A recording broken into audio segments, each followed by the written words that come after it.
বহু দিন পরে দুই বান্ধবী মিলে বেরিয়েছি একটু সময় কাটাতে।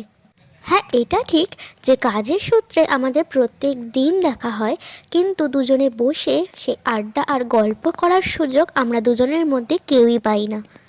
কারণ আমরা দুজনেই একই কাজ করি, একই স্কুলে টিচিং করি, আর যতটুকু সময় আমরা একসাথে থাকি ততক্ষণই আমরা কাজ করি এবং কাজ নিয়েই কথা বলি। তাই একদিন প্ল্যান করে দুই বান্ধবী মিলে বেরিয়ে পড়লাম একটু সময় কাটাতে। শুধুমাত্র সময় কাটাতে আর আড্ডা মারতেই নয়, আমরা বেরিয়েছিলাম আসলে একটি কাজে, আমাদের মাস্টার্সের সার্টিফিকেট নিতে। আমরা দুজনেই একই সাবজেক্টে কল্যাণী ইউনিভার্সিটি থেকে মাস্টার্স কমপ্লিট করেছিলাম, আর সেটারই সার্টিফিকেট আজকে নিতে চলে যাচ্ছি কল্যাণী ইউনিভার্সিটিতে। আর আমাদের কল্যাণী ইউনিভার্সিটি ক্যাম্পাসের ভেতরের রাস্তাঘাটগুলো এতটাই সুন্দর যে দেখলেই যেন মনটা শান্ত হয়ে যায়। এত সুন্দর সিনারি দেখে মনে হয় একটু ফটো তুলি।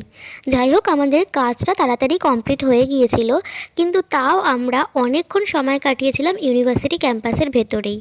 কারণ ওই একটাই, শান্ত পরিবেশে থাকতে খুব ভালো লাগছিল।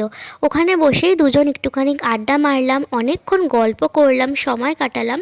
তারপরেই চলে গিয়েছিলাম কল্যাণী ঘোষপাড়ারই একটা রেস্টুরেন্টে, যার নাম ওয়াও চায়না।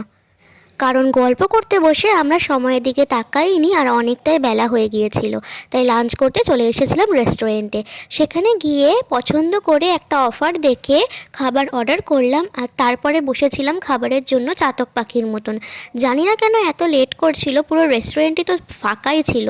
যাই হোক, তারপরে আমরা বসে বসে গল্প করতে লাগলাম, আর তারপরেই চলে আসলো আমাদের অর্ডার। আমরা 299-এর একটা কম্বো অর্ডার করেছিলাম, অফার চলছিল এটার ওপর, আর এখানে ছিল 10 রকম আইটেম, যেটা খেয়ে লিটারালি আমরা শেষ করতে পারিনি, পেট ভরে গিয়েছিল। আর ওয়াও চায়নাতে আমি আগেও খেয়েছিলাম, তাই জানতাম এখানকার খাবার খুব ভালো হয়, তাই আমিই বলতে পারো প্রিয়াকে জোর করে নিয়ে গিয়েছিলাম এই রেস্টুরেন্টে। যাই হোক, দুজনে মিলে কিন্তু দারুণ একটা দিন কাটালাম আমরা। So that's it.